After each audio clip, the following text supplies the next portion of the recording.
Quero dar um informe, antes que eu comece, quero dar um informe que o Natalino conversou comigo e a gente acordou que depois que eu falo, ele vai trazer uma denúncia aqui, muito grave, que está acontecendo em São Paulo. Acho que a gente vai fazer a abertura do microfone à tarde, né, Marta, por conta do horário? Não, pode ser. Pode ser, Pode ser agora. Onde está, Vivi? Põe aí sugestão pro Joyce, plantinhas, bilhetes. Virgínia, ação.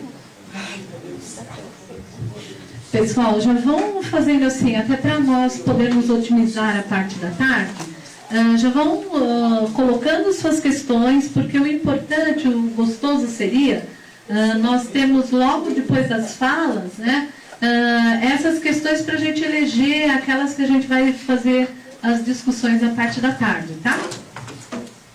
Bom, pessoal, bom dia, né?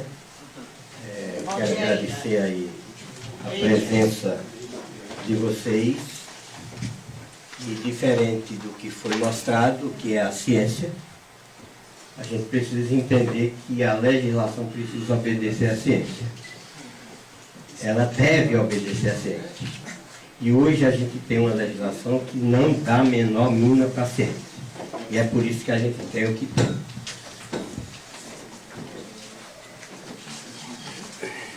Como é que é aqui? Pode entrar na mesa, Virgínia. Eu, como operador do direito, é claro que a minha questão aqui é essa, né?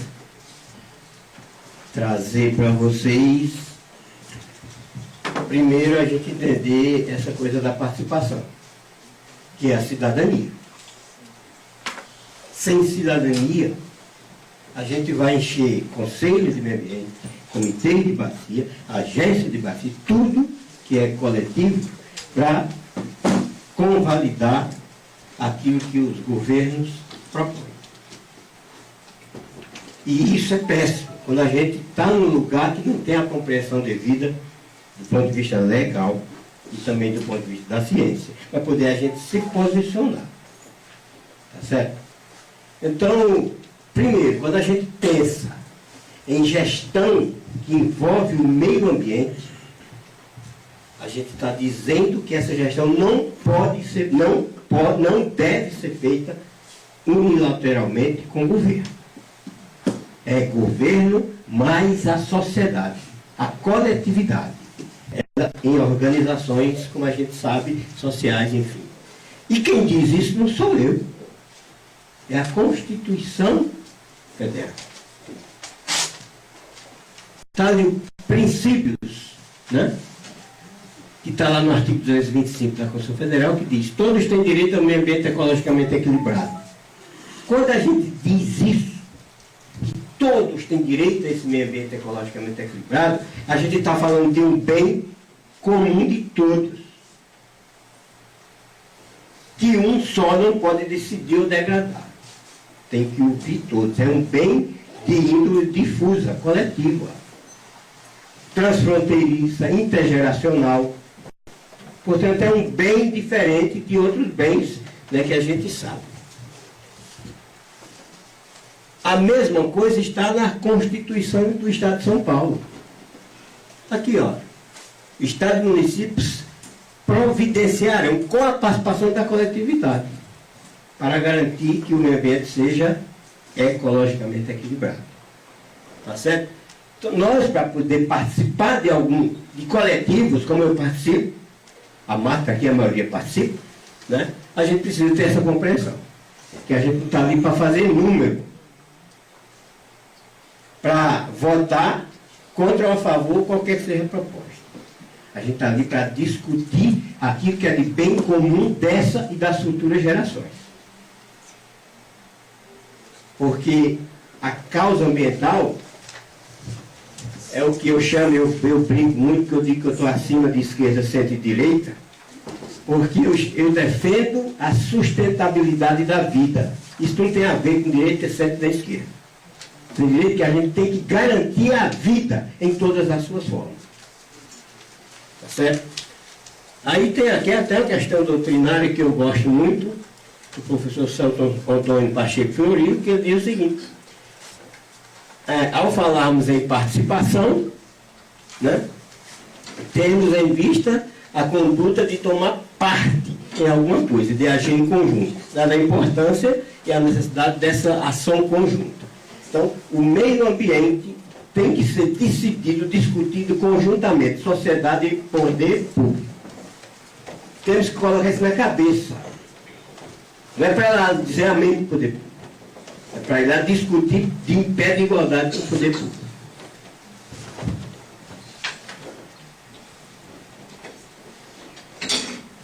E aí eu vou mudar um pouco aqui a história dos 10 anos. Eu quero falar da Lei de Proteção aos Mananciais, que surgiu lá em 1975, lei 898. Eu só vou pontuar o que diz essa lei no artigo 2º. São declaradas as áreas de proteção e tais como reservadas as referentes aos mananciais, cursos e reservatórios de água e demais recursos hídricos e interesse da região metropolitana de São Paulo. São 18 itens, incisos que tem aí. O primeiro é a Bíblia. O primeiro desta lei. Pois é. O Renato está dizendo que na concessão da LAT já estava prevista. É porque eu estou falando dessa lei. Eu parti dela. Tá certo? Para a gente mostrar o prejuízo que a gente tem sofrido por conta da não aplicação da lei. Ou quando a lei é confusa, aí o Estado decide como ele interpreta. Vem outra lei, a 1172 de 76. E o que é que essa lei diz? Ela delimitou as áreas de proteção, curso reservatório de água, né? Que fala lá o artigo 2º da lei que eu falei anterior. Né? O artigo 8 dessa lei, as águas dos mananciais, curso reservatório de água e demais recursos hídricos destinam-se prioritariamente ao abastecimento de água. A lei que diz, aquela lá é 1172, que foi substituída pelas leis específicas, porque ela tratava da região metropolitana. Artigo 9º. As áreas de faixa de primeira categoria ou de maior restrição somente serão permitidas esses usos aqui, ó. Pesca, excursionismo, exceto, né, campismo, natação, esporte náutico, outros esportes ao ar livre, mas que não tenha que ter estrutura definitiva lá. O artigo 10 dessa lei, ela dizia que podia ter até obra, mas desde que essas obras fossem feitas para preservação dos mananciais. Olha só, artigo 11 da 1172. Né? As áreas do faixa de primeira categoria ficam proibido o desmatamento. O que a gente viu aqui mostrado? A lei 1172 proíbe o desmatamento nessas áreas. E a gente viu aqui. Eu estou dizendo isso para a gente começar a identificar quem é o inimigo. Quem é o inimigo? Quem é que tem que cumprir a lei? A gente vai ver. Quem tem que cumprir a lei? Então, quando a lei diz que essas áreas, primeira categoria de maior restrição, não pode ser desmatada, quem é que desmatou? Tem a questão da ação e da omissão. Tem alguém que diz, olha, vai lá e age, que a gente se omite. Tá certo? Classificação dos corpos d'água. A lei estadual 997, ela dispõe sobre a prevenção e controle da poluição do meio ambiente. Essa lei está em vigor. Tá? Essa lei está em vigor. Ela não foi modificada como a 1172. O decreto que regulamenta esta lei diz, eu coloquei só essas duas classificações, que é o que interessa para nós mesmo é a classe 1. Esse decreto coloca, né, essa classificação, só que precisou de um outro decreto para regulamentar essa classificação, que é isso aí. Corpos de água pertencente à classe 1. Aparece a Bíblia. Só tem um problemaço aí. E qual é o problema? Veja, represa Bins, braço do Bororé, classe 1. Tá qual? Tá com a qualidade dela? Péssimo, ruim. Classe 1. Não, o Bororé tá ruim. Classe 1 não é ruim. Classe 1 a gente bebe lá. Tá certo? Tá com a Setuba. Tá, qual é a qualidade dele? Tá de volta, regular, próximo regular. Pedra Branca e Capivari. Não está falando da bacia. Está falando de parte da bacia. Esse D aqui sacaneou nós. O D. Que se não tivesse o D, era a bacia. Veja como é. E aí a gente, aí o pessoal do Legislativo precisa ter esse cuidado. Como está colocado na lei. Como será colocado na lei. Veja o prejuízo que esse D, desgraçado desse D aí, colocou para a bacia da Bíblia. E a gente não percebe. Quem é que colocou esse D aí? Foi alguém do poder executivo que pode tudo. Que faz decreto. E que faz até. E eu tenho um amigo que diz que não é poder executivo. É foder executivo. É. Porque eles fodem. Esse D aqui fodeu a bacia da Bíblia. É. Simplesmente isso. E nós que estamos nos conselhos, né, nos órgãos colegiados que discutem legislação, a gente precisa ter esse cuidado. E olha, eu já engoli isso aí, que eu já fui do Conselho Estadual do Ambiente, me achava todo chique, né? Eu não tinha a menor ideia de perceber um negócio desse. Porque os caras são muito ligeiros, eles são profissionais de enrolar a sociedade. E a gente precisa se capacitar cada dia mais para não engolir um negócio desse. Tudo bem, né? Isso aqui foi editado em plena ditadura militar. Não teve a participação nessa aí, né? Foi imposta. Então, esse é o problema jurídico que eu sofro nas ações que eu movo contra o Estado, contra a CETES, contra a Sabesp. Tem uma ação que foi a minha primeira ação popular ambiental contra o bombeamento de águas poluídas para Bíblia, que é de 2010.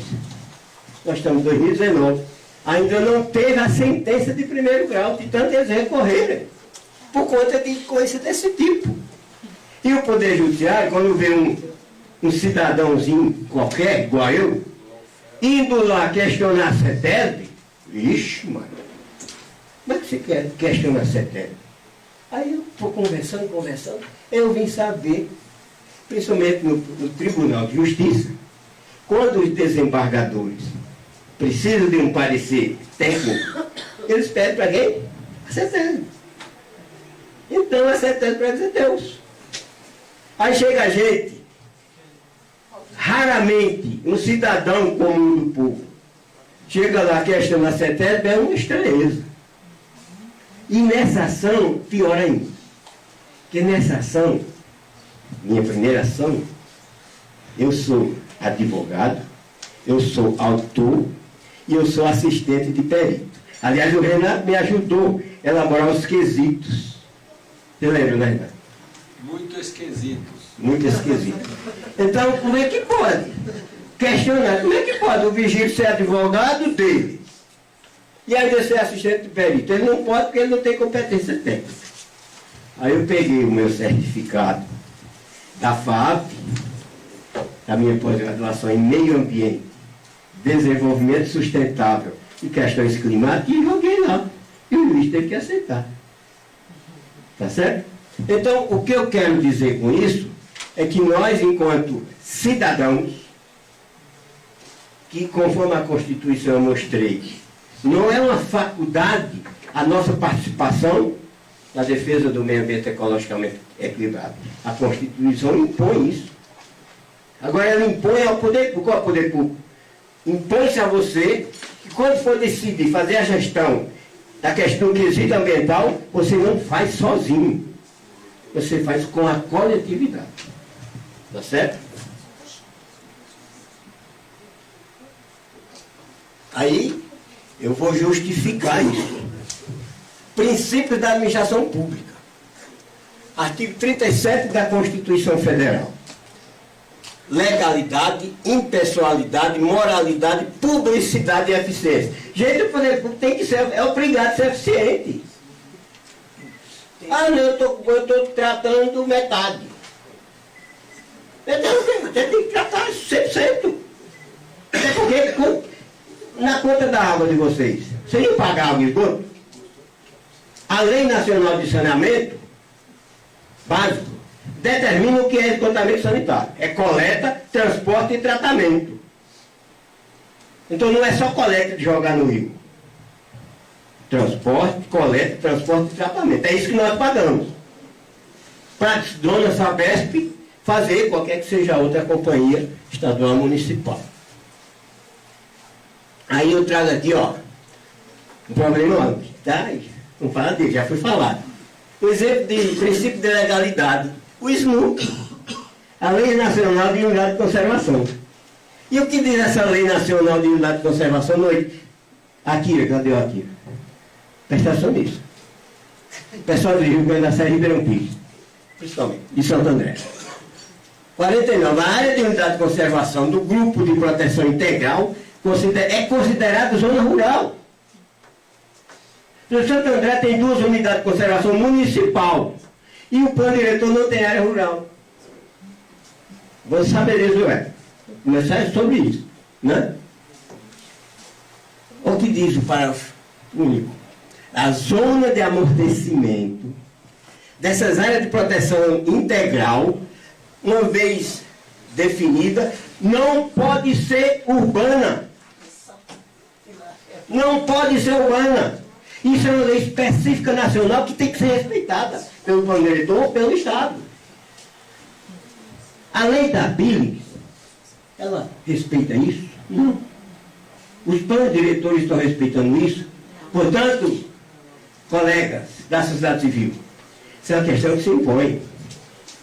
E plano diretor que não incluir, porque já está delimitado a zona de amortecimento da reserva da biosfera da Mata Atlântica, que protege o Parque Estadual da Serra do Mar, a reserva da biosfera do Cinturão Verde da cidade de São Paulo. Está tudo aí. No ABC. Estou falando do ABC. Mas também incorpora os outros municípios.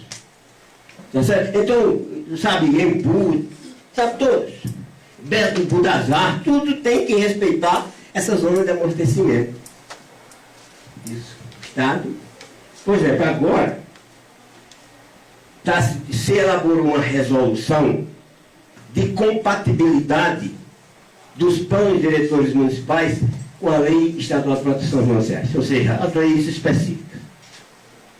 E essa resolução não cita isso, não exige dos planos diretores o seu respeito à zona de amortecimento da reserva de unidade de conservação. Nós estamos engolindo esse sapo. Viu, Natália? São Paulo incorpora. Aquelas áreas que foi mostrado aqui, você vai mostrar, estão dentro dessa zona de amortecimento da reserva da biosfera do Cinturão Verde da cidade de São Paulo, que Renato disse que é reconhecido pela ONU, que é um orgulho para o Brasil lá fora e uma vergonha para nós aqui dentro. O único lugar que a lei da Billings trata de unidade de conservação é com relação às inteiras ao rodoanel. Então eles colocam incentivar a implantação de unidade de conservação, conforme a lei que eu falei. Somente nas áreas de estruturação do rodoanel. Somente onde a lei específica da Billings trata desse assunto.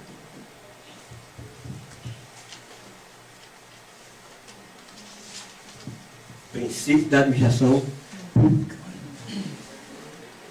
Olha aqui, ó. Artigo 111 da Constituição do Estado de São Paulo. princípio da legalidade, impessoalidade, publicidade, razoabilidade. É razoável jogar esgoto sem o devido tratamento nos nossos corpos hídricos? É razoável. Só que quando coloca razoabilidade, veja que aqui tem um problema. A razoabilidade depende da interpretação de quem está entendendo o que é razoabilidade. Para mim não é razoável, mas para saber se é. Um monte de coisa é, né?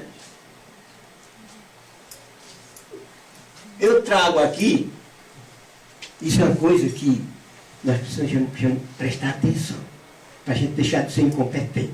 E aí eu estou falando para os municípios. Incompetente. Se não é incompetente, é serviçal do Estado. É capacho do Estado. O que é que diz o artigo 200 da Constituição do Estado de São Paulo? Aprovada, promulgada já na democracia, em 89. O DEPUC estadual, mediante lei, criará mecanismos de compensação financeira para os municípios que sofrerem restrição por força de instituição de espaços territoriais especialmente protegidos pelo Estado. A lei de mananciais é uma dessas coisas? Ela impõe restrição aos municípios? Sim. Qual é está tendo essa compensação financeira?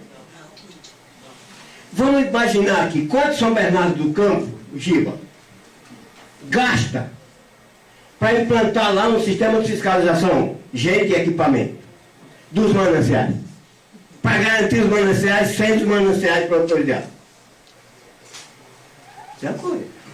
Vamos colocar. Quanto São Bernardo do Campo, isso serve para todos os outros, deixa de auferir impostos, porque lá não pode ter tudo que é indústria poluidora. Deixa de receber impostos. Isso tem que estar nessa conta. E por que os municípios não colocam isso nessa conta e vai ao governador, por que você não, sabe, define uma lei que a Constituição manda, para que o Estado pague para a gente manter os mananciais preservados? Em 95 foi feita uma lei, mas foi vetada no âmbito do Poder Público Estadual.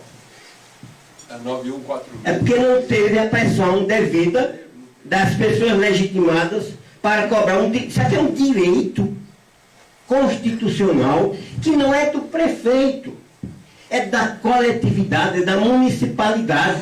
E o prefeito é apenas um gestor. E aí, Akira e Natalino, vamos fazer uma mobilização política, pensa isso para trás, de todos os vereadores que estão enquadrados nesse artigo, que seus municípios estão enquadrados nesse artigo 200. Vamos fazer uma grande mobilização política, técnica, para a gente exigir que o governador, sabe, edite a lei para compensar os municípios. Já pensou Rio Grande da Serra, sabe, ser compensado para não ter que degradar? Santo André. Outra coisa, se a gente pode fazer de forma imediata, isso aqui cabe um mandado de injunção, por ação direta de inconstitucionalidade da legislação. O governo do Estado deixa, porque interessa a ele não ter essa lei. Só que se a gente for para o Poder Judiciário, a gente faz o Poder Judiciário fazer a lei valer, o direito valer. Vamos pensar nisso? Porque só reclamar não dá, a gente tem que agir. Querendo ou não, sendo ou não o Poder Judiciário, muitas vezes lento, para não dizer incompetente, né? Mas é ele que a gente conversa com ele. Não tem como conversar com o poder público se não for via legislação. A gente só conversa com o poder público via legislação. Não pode ser diferente. Agora, fica só, né, meia dúzia. E hoje os caras me odeiam porque eu passei a levá-los para o Poder Judiciário. Eles me odeiam. Mas tem que odiar todos nós, não só eu. E é ótimo que eles nos odeiam. Sabe? Cada vez que eu sei que eu odeio, eu tomo uma cachaça. E quando Pelo menos eu sei que eu não sou igual a eles, eu não sou conivente, porque eu defendo o bem comum. Não importa que eu esteja no governo, tem que, sabe, garantir o bem comum. Então nós temos duas possibilidades aqui. A política de mobilização, aí ó, de todos os vereadores, de todas as cidades contempladas com restrição, contempladas não, prejudicadas. Mas se a gente entender que é para defender os mananciais, é contemplada. É uma restrição que contempla essas futuras gerações possibilidade de ter água. Fazer isso,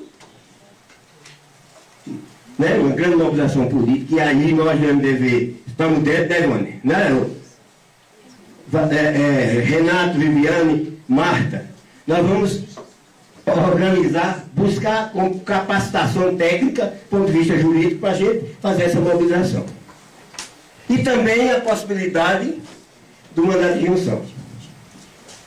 Aí, como você disse, né, os poderes do judiciário, que ele é incompetente.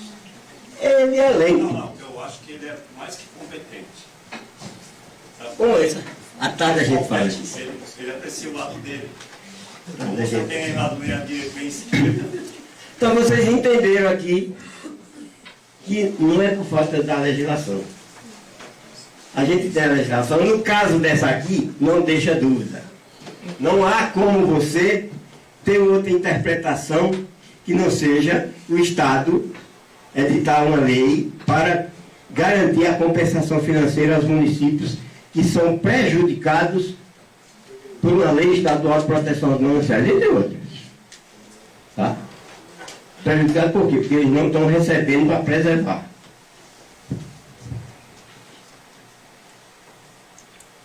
Continua. Dispõe o artigo 211 da Constituição Estadual, pois que a compensação financeira será aplicada prioritariamente. Está aí, mas aqui, né? Aos municípios afetados por inundações decorrentes de reservatório de água, implantado pelo Estado, ou que tenham restrição de uso ao seu desenvolvimento em razão de lei de proteção aos mananciais. Tem vários dispositivos da Constituição Estadual que dá aos municípios direito que os municípios não querem. Os municípios não querem.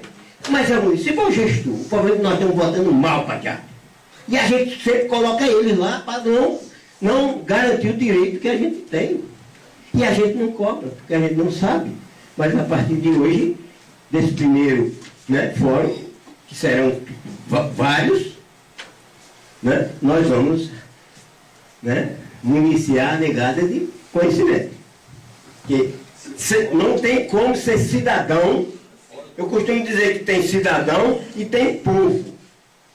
Povo, quando ele diz que é aquele quero, dá, me dá. Quero, dá, me dá. Só tem direito.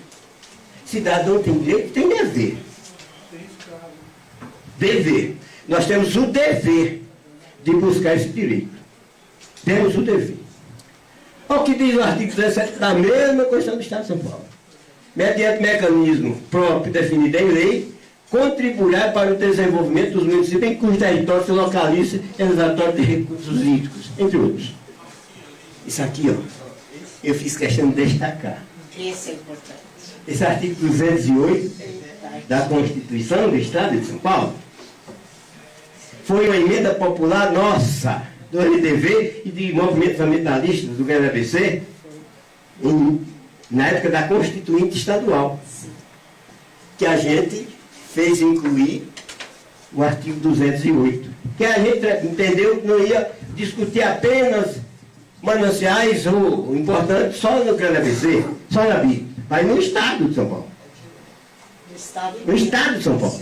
Então isso aqui é outro que tem dificuldade de mandar de junção. Porque vão dizer, não, nós estamos tratando. Não sei quanto, mas nós estamos tratando. Tá? Tem dificuldade de aplicação do mandado de junção. Mas é resultado de uma mobilização social do grande ABC, que a gente ia para as praças pedir assinatura, fazia fila de gente quando a gente dizia que era para proteger também a Bíblia e o Rio Tamanduateí. Fazia fila. Em uma semana foram 18.600 assinaturas. Uma parte aí, Chico, nesse artigo 208 também fica claro a diferença entre estamos tratando ou o que é tratar. Porque quando põe um rio classe 4, você já não está mais... Não pode ter lançamento em rio nenhum. Curso dado. Quando eles fazem É isso, curso eles dado. põem. Entendeu? Não pode ter. Opa! Disposições. Isso aqui é um problemão jurídico. Problemão jurídico. Você lembra lá do slide primeiro? Que eu falei da participação? Lembra? Essa emenda foi, como a gente do ABC não apresentou uma emenda específica sobre a Bíblia, o Ivan Valente, à época, que era do PT, nos procurou e propôs, disse, olha, eu quero apresentar uma emenda à Constituinte Estadual falando só da Bíblia. Ótimo, apresente nós. Ele apresentou, a gente mobilizou defendendo isso. Era engraçado que quando ia votar, vinha um pessoal do médio TT, né? Para ser contra essa emenda. Convidado pelo governador, ou pelos deputados de lá. Aí a gente ia do ABC da Baixada Santista favorável à emenda. Mas terminou sendo apresentada. E qual é o problema dessa emenda constitucional?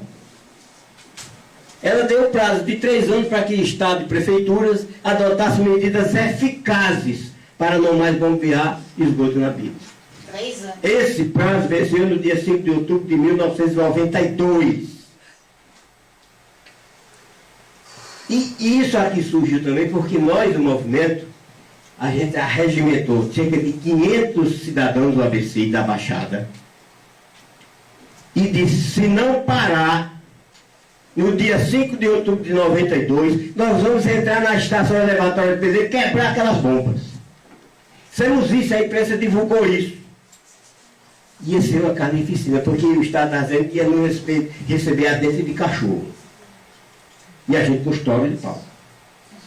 Ia ser uma guerra. Para evitar isso, o Estado nos chamou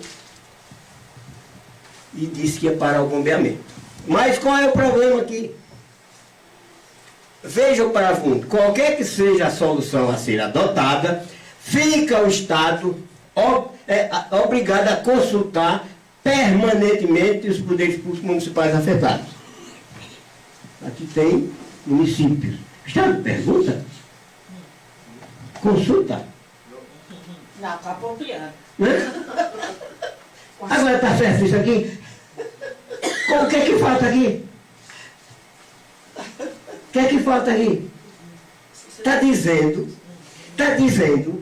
que consulta os poderes públicos afetados, municipais afetados. E a coletividade?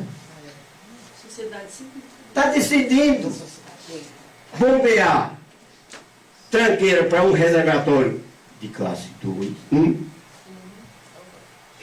e não escuta nós. E não escuta nós. Porque esse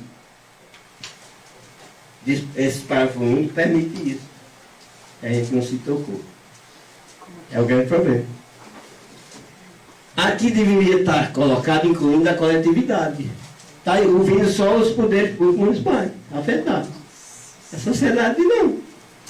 Foi um erro. É um erro. Agora isso está em vigor. Pode ser, inclusive, a ação popular, que eu sofro problema por conta disso, que já diz que está adotando medidas. Agora mesmo, todo governador que vem diz que vai fazer. Esse agora está dizendo que vai fazer. Mas nos 3 anos. Nós estamos, foi 5 de outubro de 92. A gente está em 2019. Quando ela vai? 27 anos. Já está ficando moço. De inconstitucionalidade Está ficando do moço. governo do Estado e dos prefeitos. Quando eu entrei com a ação popular ambiental, lá em 2010, eu achava, na minha inocência, que os prefeitos iam entrar na ação como litisconsorte ativo. Ou seja, apoiando a ação. Que está falando? Eu estou enquanto cidadão, advogando eu, defendendo um direito e um bem do povo, como do povo, e que é de interesse dos municípios. Dever dos municípios. E eles não. Não. Ficaram do lado do governo. Se vocês verem as contestações que Estado, Prefeitura de São Paulo, CETES, vocês colocam um contra o outro. Não, a Sabesp diz, olha, quem criou o loteamento foi o município. Eu só levo o esgoto, a água. Mas o loteamento quem fez foi o município. A EMAI diz, está no laudo. Olha, é o seguinte, o EMAI não gera esgoto. Quem gera esgoto é a Sabesp. Tá certo? Aí um diz que é outro, mas no final todos pedem sabe, que a ação seja julgada improcedente. Quando fala que eu com os poderes públicos, eu posso entender que o Conselho ele teria a prerrogativa de realizar consulta? O Conselho é quem delibera. Mas ele teria também os... Sim, delibera. Princípio da administração. Olha aqui, ó. O primeiro slide. Participação versus resolução conjunta. Como o artigo que eu falei antes não vincula, né, via sociedade, lá, estou falando do artigo 46 que eu mostrei anterior. Vai lá uma resolução conjunta e diz, né, que poderá bombear esgoto para Bílix, as águas contaminadas do Pinheiros TT para Bílix. Olha, queda da cota da tomada d'água da usina Repórter. Se diminui isso, bombeia. Formação de espumas no Rio Tietê. Reformar espuma no Rio Tietê. Aí o secretário lá tem o poder de afrontar a Constituição e bombear. Tá certo? Essa formação de bruno de algas, que aqui foi mostrado, né? Bombeia. Só que tem um detalhe. E pior, se cabe a um secretário fazer isso. Isso é a legislação que nos ferra. E a gente não sabe disso, ou não sabe reagir contra isso. Estou me mostrando aqui o prazo. Né? Aí agora, essa é boa. A Lei Estadual de Recursos Hídricos. Artigo 3º. Compensação aos municípios afetados por áreas inundadas resultante de implantação do reservatório e por suas restrições impostas pela Lei, né, de Proteção de Recursos Hídricos. Artigo 5º. Os municípios em áreas inundadas por reservatórios ou afetados por seus impactos, né, ou aqueles que vierem a sofrer restrição por força de instituição pelo Estado de leis de proteção aos mananciais. Uau! Terão programa de desenvolvimento promovido pelo Estado. E o Grande da Serra tem? Não, mas enquanto o Estado dá uma ambulância lá, né? Ali lá. O município de Rio Grande da Serra, estou falando porque é o mais ferrado. Deveria ser um baita município, tipo São Caetano do Sul, mas com o seu viés de produtor de água. Garantido pelo Estado. A Kira leva isso para lá, não chama nós lá para fazer a discussão.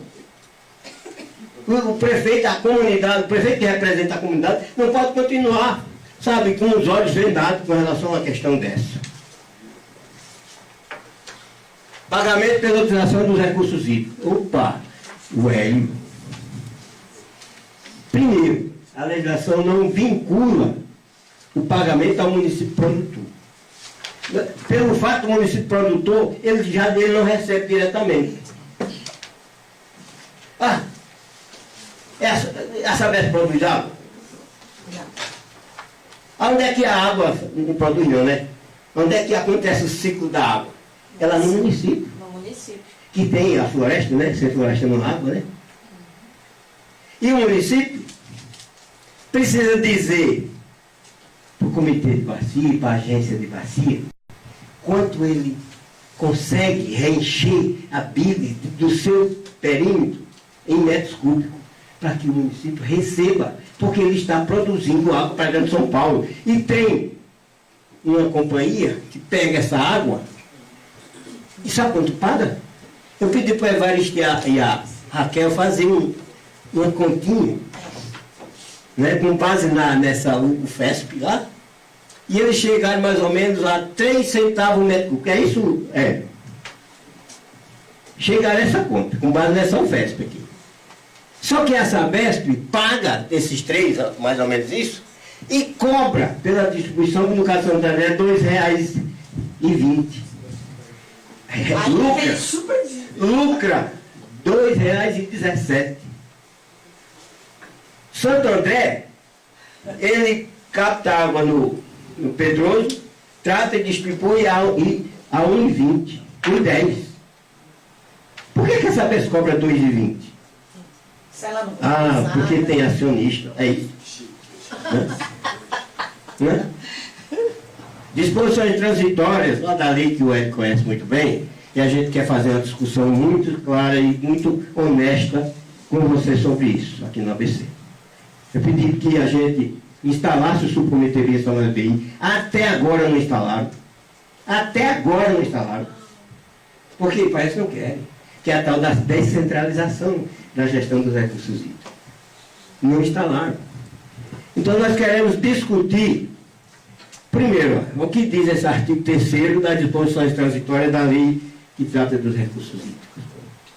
Deverá destinar, pelo período de 10 anos, no mínimo 50% dos recursos de investimentos oriundos da cobrança para compensação, proteção e recuperação das áreas de mananciais. Nós queremos saber onde é que isso foi feito. 2005 até 2015, né? Nós queremos saber. E agora eu estou lá, e o MDV está lá, no Conselho Deliberativo, e nós queremos conversar com isso. Mas antes eu quero que o Hélio faça uma conversa com a gente aqui no ABC, para a gente esclarecer um monte de coisa. Só por uma questão de entendimento, perdoe a interferência, isso é um assunto do comitê, isso não é um assunto da agência. O problema é que a gente poder entender, não. Ok, a gente está disposto, mas só para poder alinhar, como você fala que está dentro do Conselho Deliberativo, a agência é uma outra pegada. Há uma divergência com relação a isso. Tudo bem, mas pela lei, o que está aí é comitê de vacina. Só para a gente poder alinhar. Não, tudo bem. Não estou te pressionando. Não estou agradecendo que você veio aqui. Eu estou só colocando para você, eu estou aberto para discussão. Agradecendo para você ter vindo aqui, até para você saber das nossas angústias. Exato, mas eu só estou te colocando para você não ir no lugar, para a gente não perder tempo. Para a gente ir no fórum correto. Pois é. A lei, agora, a tal 10 anos da lei. Eu sinto muito, estou passando, sei que estou passando tempo. Né? Pagamento por serviços ambientais, artigo 2º. Né? Qual o problema aqui, jurídico? O poderão. Sim. O poderão deixa de vincular e passa a ser discricionário. Depende do interesse do governo, sabe? Fazer. Então, pelo amor de Deus, legisladores, e nós atuantes dessa área, onde tiver poderão, precisa estudar muito, porque tem poderão. Porque não está lá, deverá, ou deverão. Deverão. Tá certo? Artigo 3º, do mesmo artigo 2º da lei específica da BIM, né? Efetivar e consolidar mecanismo de compensação financeira para município em cujo território a necessária execução de políticas de recuperação, conservação e preservação do meio ambiente atue como fator inibidor do desempenho econômico. Aqui que eu falei antes, se está criando restrição econômica, o município tem que receber por conta disso. Artigo 3º, mais uma vez aqui, ó. Essa é a proposta do MDV, na lei específica da lei. Que a gente quis alcançar os proprietários de áreas. Tá certo? Que, né, possibilita a compensação financeira aos proprietários que têm áreas preservadas. Não só pela produção de água, mas sequestro de carbono, enfim, os serviços dos serviços ambientais, que é o tal do protetor recebedor. Está tudo isso é direito. Que o Estado faz, né, não quer cumprir. Seguindo a lei da Billings, Cabe ao sistema de planejamento agora.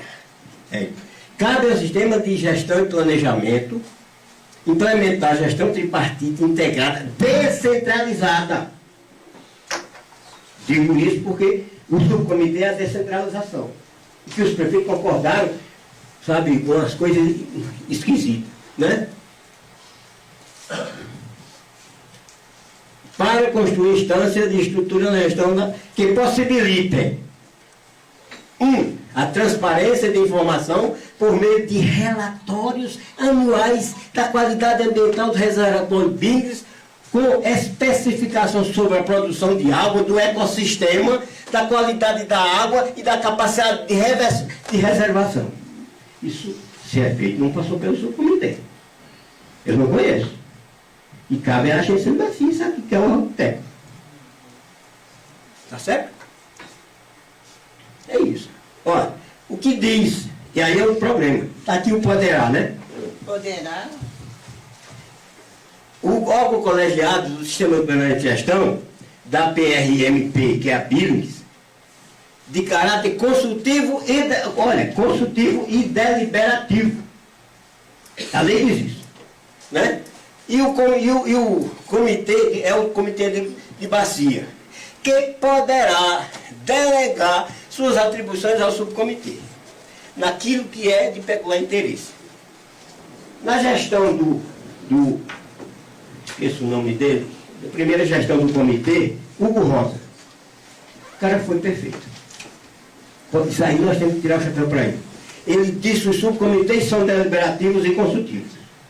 Aqui tinha presidente, tinha secretário executivo, tinha vice-presidente. E o comitê simplesmente tirou isso, com o endosso dos prefeitos do ABC. Simplesmente tirou, por conta do desgraçado do poderá. Vamos mudar isso. Cargas. Olha aí. A lei da BIM prevê a redução da carga, né? Que foi ignorada. O que diz o artigo 15, né? Que fala, ó, corpo central, né? Meta de qualidade do ar deverá ser atingida até 2015. Nada foi feito. Nós estamos em 2019. 2015. Falta quanto para 2015?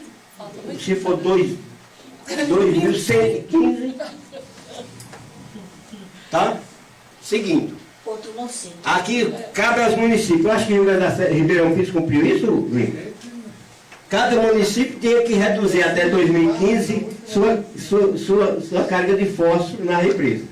A Sabesp diz que é 104 na última medida. Está aqui, ó, todos. Só que tem um detalhe aqui. O que é que falta aqui? Foi dito aqui que tem um ente do governo do estado que bombeia, né? Águas contaminadas para mim. Mas ele não tem essa, não está ele aqui. Ele não está enquadrado nesse prazo de reduzir a carga de fósforo na PIN do governo do estado. Como é uma lei estadual, é aquilo que eu digo, nós temos que se capacitar para enfrentar o governo do estado.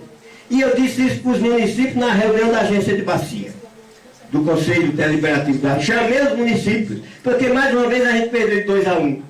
Porque o sistema é tripartite. Governo do estado, prefeitura e Estado Civil. E sempre, quando a votação é importante, prefeitura e Estado Civil se juntam. E isso se comprovou de novo na eleição do presidente e vice-presidente do Conselho Deliberativo da Agência de Bacia. Foram 2-1 que a gente perdeu. 2-1 que a gente perdeu. E o Estado não está aqui, porque os municípios gostam que o Estado não cumpra nada. Moeda de troca. Para finalizar, a fiscalização integrada,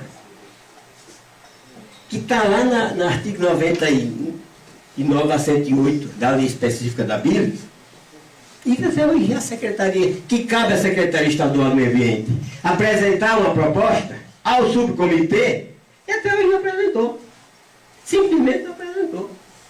Aí acontecem as coisas que estão aí, porque isso é uma omissão. É uma omissão que favorece um monte de gente. Inclusive eu trago. Tá? punições para quem não cumpre isso. A lei também diz que está lá na lei, na lei estadual 9866. Nesses artigos aqui, 35 a 44. A gente vai ter que usar isso. A gente vai ter que usar isso contra. Aí nós não vamos processar o ente federal. Nós não vamos processar a prefeitura, não. Nós vamos processar o responsável técnico, pessoa física. Porque esse negócio de poder público é uma abstração. Quem gerencia é a pessoa física, investido de figura pública. Nós temos que pegar as pessoas físicas, para eles começarem a ter medo, e é isso que a gente está fazendo. Tá certo? Então, ver essa questão da fiscalização é uma questão importante, porque não é o cidadão que tem que ir lá pôr o peito para levar uma bala. É o poder de polícia que tem o Estado e as prefeituras. Eles têm o poder de polícia, para garantir que a lei seja respeitada, que é o princípio da legalidade. E pronto. Obrigado. Desculpa aí pela passada da hora.